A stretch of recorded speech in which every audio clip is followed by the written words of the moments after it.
Y en tal sentido, ya para meternos de lleno con el mundo de la información, vamos a estar charlando con un economista, pero también con un hombre de ASAGIR, que es la Asociación Argentina de Girasol, porque, bueno, se estuvo hablando mucho del girasol en estas últimas horas, en estos últimos días, sí, también ante este conflicto que está atravesando Ucrania, que está atravesando Rusia, y que tengo entendido son países que habitualmente se dedican, sí, a la producción y a la exportación en este caso, girasol.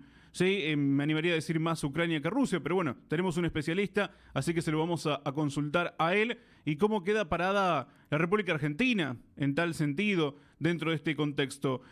Jorge Ingaramo, buen día, aquí Eduardo lo saluda desde Radio del Centro de Chivilcoy. ¿Cómo está? Buen día, Eduardo, ¿cómo andamos? Bien, bien, muchas gracias por atendernos, No, gracias Jorge, por ante llamar. todo. Bueno, primeramente preguntar si esto es así, ¿no? Si estamos hablando de Ucrania, de Rusia como países girasoleros, por decirlo de alguna manera. Sí, sí, claro, son los dos. Entre los dos suman el 78% de las ventas mundiales de aceite de girasol, que es el principal producto que se saca del cultivo de girasol. El precio del girasol depende 85% del precio del aceite. Así que ellos con el 85% del mercado son los dueños en este momento.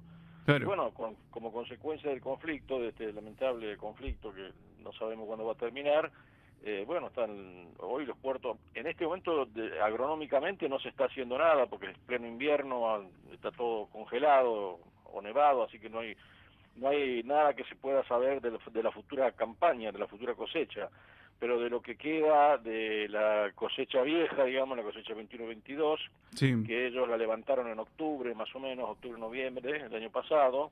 De lo que queda de eso hay un anuncio ya de que por la parada de los puertos, la estimación del Departamento de Agricultura es que es imposible, digamos, es una reducción de 1.050.000 toneladas de la exportación conjunta de aceite de girasol de estos dos países, y eso es prácticamente un 10% del comercio mundial.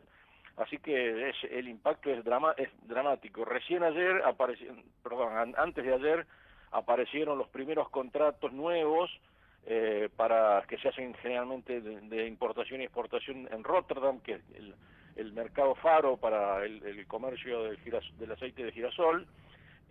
Porque como usted sabe el girasol prácticamente no se exporta como grano tal cual, salvo el girasol confitero.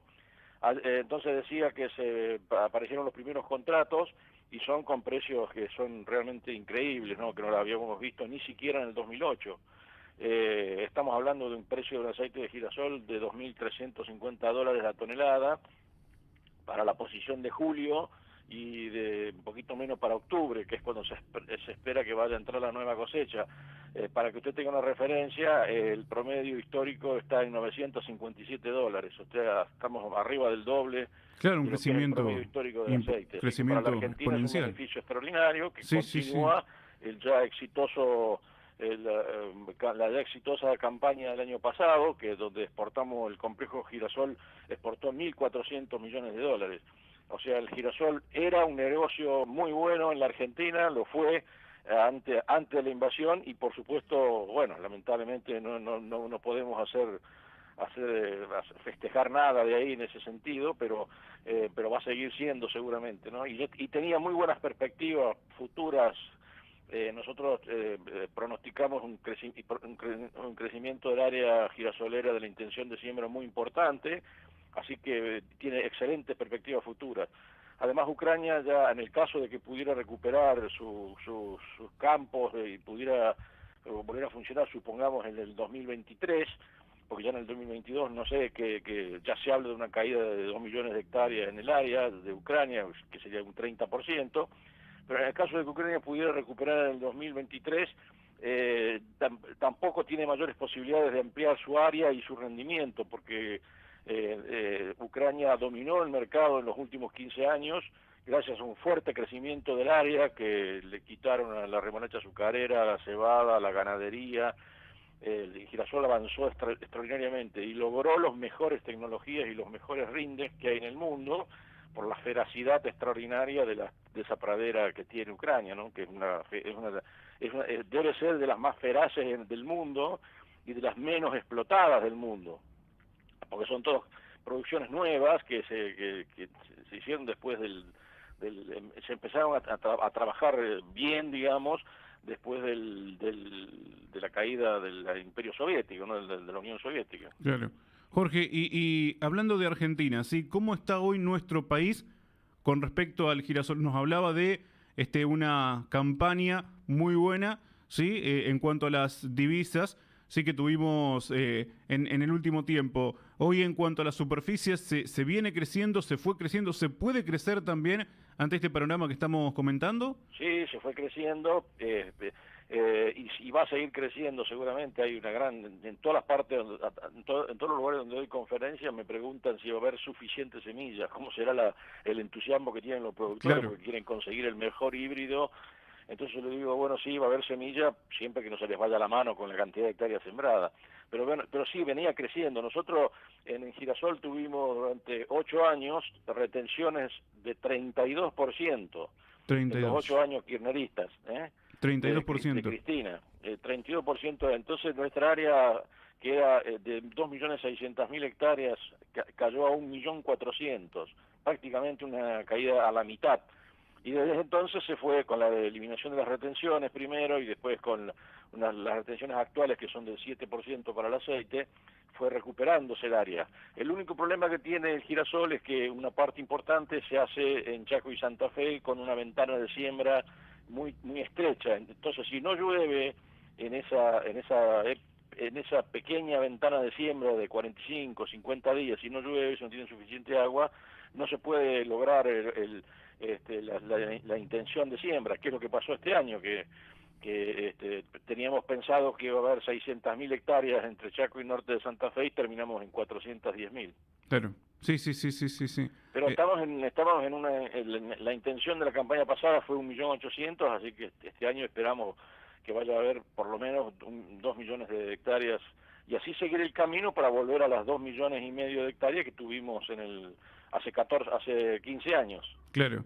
Que no es historia antigua, o sea, es perfectamente posible conseguirlo. El girasol el girasol ahora en el 2027 cumple 100 años en Argentina, es un cultivo recontra conocido por los productores. Lo que pasa es que con este castigo que hubo durante 8 años, los nuevos productores, los jóvenes y demás, lo que se dedicaban más bien a la rotación trigo-soja en la zona núcleo y la incorporación de la soja de segunda y el maíz tardío hicieron que hubiera una especialización en esos cultivos. Entonces hay muchos que todavía no tienen, entonces andan preguntando y están averiguando para hacerse girasoleros también, ¿no? Jorge, hoy hay una preocupación, ¿sí? En diferentes productores, en la gente del campo, por el tema de exportaciones, por el tema suba de retenciones.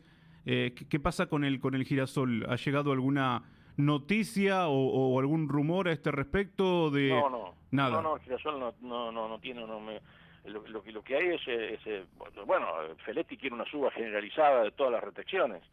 El ministro de Comercio, el secretario de Comercio quiere una suba generalizada de todas las retenciones y el Instituto Patrio supongo que también, no solamente para la harina y el aceite de soja. Pero digamos, lo que pasa es que después de la ley de emergencia que dictó este mismo gobierno, las facultades delegadas por el Congreso al Poder Ejecutivo terminaron el 31 de diciembre del año pasado. O sea, en este momento no tiene facultades el Poder Ejecutivo delegadas por el Congreso para poder hacer la suba de retenciones por decreto. Por eso cerraron el registro el fin de semana para harina y aceite de soja y nosotros empezamos a mirar el boletín oficial y no salió el lunes, no salió el martes, no salió el miércoles la suba de los derechos de exportaciones. ¿Por qué? Porque no pueden hacerlo, porque para hacerlo tienen que hacer por DNU. Claro. Y hoy lo quiero ver al gobierno sacar un DNU en este momento en contra del campo, ¿no? Sí, sí, sí, sí, sí. Sí, además también hay que empezar a aprovechar las oportunidades, ¿no? Bueno, el año pasado fue el año de mayor molienda, desde el 2006, fue el año de mayor molienda de soja en la Argentina, con un desarrollo industrial impactante, ¿no? O sea, abortarlo ahora con esta barbaridad yo creo que no tiene ningún sentido. Además, el gobierno tiene recursos para subsidiar el consumo interno.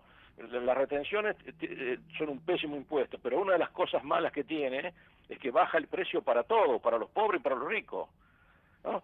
Entonces es mucho más fácil usar las tarjetas alimentarias que incluso en el acuerdo con el fondo están explícitamente mencionadas, diciendo que se pueden llegar a subir, porque cuando se escribió la nota, la letra chica de acuerdo con el fondo, ya estaban prácticamente en la inminencia del conflicto de Rusia con Ucrania. Entonces se sabía que eso podía traer una suba del precio de los combustibles, que ya eran bastante altos, y se admitió que se pueden subir la asignación universal por hijo en el caso de que haga falta por razones de emergencia, y que se puede aumentar la asignación que se hace a la tarjeta alimentaria. O sea, es mucho mejor usar los casi 9.000 millones de dólares de retenciones que recaudó el gobierno el año pasado, parte de eso usarlo para engrosar la tarjeta alimentaria y demás, y eso no creo que tenga problemas de parte del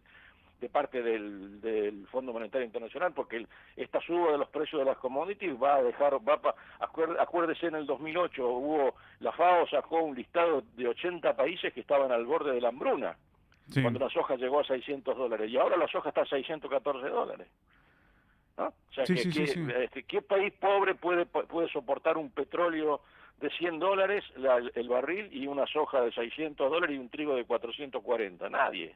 O sea, los países pobres no pueden funcionar. Y no solamente los países pobres, el modelo chino entra en conflicto con esa situación, porque China es importadora neta de petróleo, y un petróleo a $100 encarece todos los fletes, y un trigo de $450 le encarece el costo de vida de los países que son proveedores de la industria china. China es una armaduría industrial exportadora que ensambla partes y piezas que vienen de distintos países. Toda su competitividad y sus bajos costos se basan en fletes baratos, que los dominan ellos con sus navieras, y en costo de mano de obra barata. Entonces, si usted pone un trigo a $450 y un petróleo a $100, por eso yo digo que China va a ser finalmente la que va a persuadir a Putin de que deje de tirarle bombas a Ucrania, ¿no? ¿Y está preparado, digamos, el resto de los vendedores al mundo, por decirlo de alguna manera, e incluso Argentina también, para abastecer esa demanda en caso de que Ucrania tenga, digamos, una merma? Bueno, en trigo y maíz sí, pero en girasol no hay manera. En girasol no. Si Ucrania se manca, esa demanda va a seguir existiendo, porque el girasol es un aceite que tiene una demanda que crece a razón del 8,2% anual acumulativo, el aceite. Claro.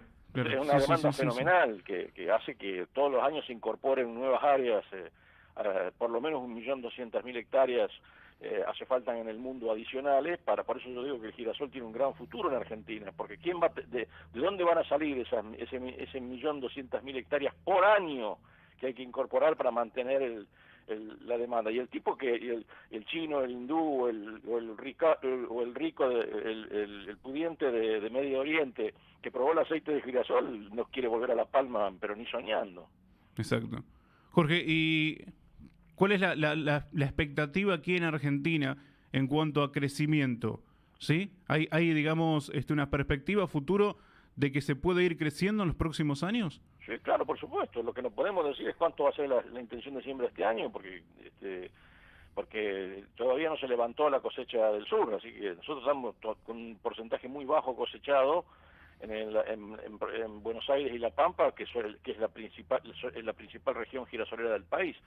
Así que todavía nos falta terminar de cosechar esa parte. La cosecha del norte está completamente terminada y vendida, o casi toda vendida, y la perspectiva es que, bueno, lamentablemente en el sudeste y el sudoeste tenemos rindes bajos, ¿no? De lo que se ha levantado hasta ahora, a lo mejor lo que se levanta lo que se levanta en adelante mejora los rindes. Pero nosotros vamos a tener 3.300.000 toneladas, según la Bolsa de Cereales, de grano de girasol, y vamos a poder recuperar un poco nuestra participación en el comercio mundial. Nada del otro mundo, porque tampoco es digamos, no somos, hemos caído en una especie de marginalidad, somos el 6% del comercio mundial de aceite de girasol. Preguntarle, porque bueno, en muchos aspectos, ¿sí? Llámese el tema carne, el tema trigo, como se está tocando actualmente, me parece que no tanto la soja, ¿Qué pasa con con el girasol en cuanto a mercado interno? ¿Sí? Digamos, ¿es más para exportación que lo que se necesita para mercado interno? En este momento tenemos 38% destino mercado interno y el resto exportación Claro. de aceite. Y sí, y bueno, el aceite de girasol está siempre bajo los precios cuidados, precios controlados, Sí. siempre cae en la volteada. Además, como es el que está en el índice del INDEC, el IPC del INDEC, figura el aceite de girasol, la botella de 1,5 litros. Entonces ahí donde pega, cuando tiene que pegar Feletti, pega ahí. Y entonces hay permanentes negociaciones para que baje el precio, porque la gente no quiere comprar otro aceite. Está el aceite mezcla, que tiene soja y girasol, en proporciones variables según el gusto del consumidor y según... Pero claro, no es lo mismo, ¿no? O sea, entonces... pero el mercado interno está completamente abastecido, estamos en 12 litros por habitante año, eso implica unas 600.000 toneladas de consumo local, que por supuesto es como digo, el 38% de la producción esperada para este año. Sí, se lo pregunto porque siempre aparece el tema, ¿no? Sí. El girasol tiene una... para castigarlo, si viene un secretario de Comercio y dice, a ver, ¿a quién castigo? El trigo está primero, el maíz está segundo por su influencia en el pollo, en el cerdo, etcétera, etcétera, y el tercero en la lista siempre es el aceite de girasol, no sé por qué, pero tiene una especie de fijación. Claro, sí. Ya Moreno había armado un fideicomiso medio a los pistoletazos, digamos, hizo un fideicomiso y lo trataba de manejar él con el aceite de girasol durante los años del kirchnerismo. Hoy estamos hablando, bueno, de esta oportunidad ante, lamentablemente, este conflicto bélico, ¿no?, entre Rusia y Ucrania, pero también se hablaba de que igualmente, sí, sacando este conflicto bélico de lado, igualmente Argentina estaba ante las posibilidades de crecimiento y la necesidad también de crecimiento, porque claro, por más que sean por ahí los mayores exportadores, Ucrania y Rusia, igualmente también era como que había una especie de tope, ¿no? O sea, en cuanto a el abastecimiento de estos dos países. Bueno, en Ucrania, como le digo, estaba llegando al límite de su rendimiento, de área sembrada y de rendimiento por hectárea, así que mucho más no podía crecer. Claro. Rusia, el modelo de Ucrania es netamente exportador, como el nuestro, ¿no? Por supuesto que nosotros tenemos muy abastecido el mercado interno, muy completamente abastecido, así que podemos darnos el lujo de exportar todo lo que no consumimos. En el caso de Rusia, ellos son fanáticos del aceite de girasol, así que tienen un fortísimo consumo interno y en general lo que hacen los gobiernos rusos es primero abastecer el mercado interno ampliamente y después exportar lo que le sobra, pero su modelo no es netamente exportador. Su modelo es básicamente abastecer el mercado interno y bueno, después se exporta lo que... tal es así que tenía precios de referencia para la exportación y un precio de referencia que era bastante gravoso para el productor, porque lo que nosotros llamamos retenciones, ellos tienen una especie de precio móvil de referencia que lo fijan todos los meses y que es mucho más bajo que el precio FOB de exportación y le sacaban $90 a los pobres productores, ¿no? Jorge, agradecerle muchísimo, como siempre, la gentileza de atendernos aquí en Radio del Centro y, bueno, hacernos conocer un poco la actualidad, ¿no? Porque se está hablando mucho del girasol y dijimos, bueno, vamos a buscar un especialista, un entendido en la materia para que nos ayude a comprender cuál es hoy el contexto, ¿no?, del girasol dentro de todo esto que está pasando. Muchas gracias. No, gracias a ustedes por ayudarnos a difundir la nobleza de este cultivo, lo aguantador que es, lo bueno lo que se aguanta las secas, un poco más que los otros cultivos, porque tienen raíces profundas. Y bueno, que si me están escuchando los productores, que no le tengan miedo al girasol y le metan para adelante, porque tiene un futuro seguramente muy bueno. Jorge, muchas gracias. Que tenga un buen día. Abrazo, hasta luego. Gracias. Bueno, estábamos charlando con Jorge Ingaramo, ¿sí? Él es economista, también representante, pertenece a la Asociación Argentina de Girasol, ASAGIR, y se estuvo hablando mucho de este tema del girasol, teniendo en cuenta que dos de los principales exportadores, ¿sí? Estuvo hablando de 80-85%, Jorge Ingaramo, de quienes exportan al mundo. Ucrania, Rusia hoy están en este conflicto bélico ¿sí? Y hay que ver las perspectivas para ambos países en cuanto a cosecha primero, a siembra primero, ¿sí? Y la cosecha después para poder justamente abastecer el mercado internacional. ¿Y cómo está Argentina parada dentro de este contexto? ¿Sí? También para poder dar respuesta a la demanda. Se habla de un crecimiento, se proyecta un crecimiento, ¿sí? A 2025, se proyecta crecer, ¿sí? En 5 años desde Asagir. Bueno, y es justamente lo que se está tratando de promover. Y de paso también le preguntábamos cómo anda con el tema de exportación y con el tema de retención, que por ahora parece, sí, que no se está mirando para el lado del girasol, sí, y está la posibilidad entonces de poder crecer y de poder salir al mundo.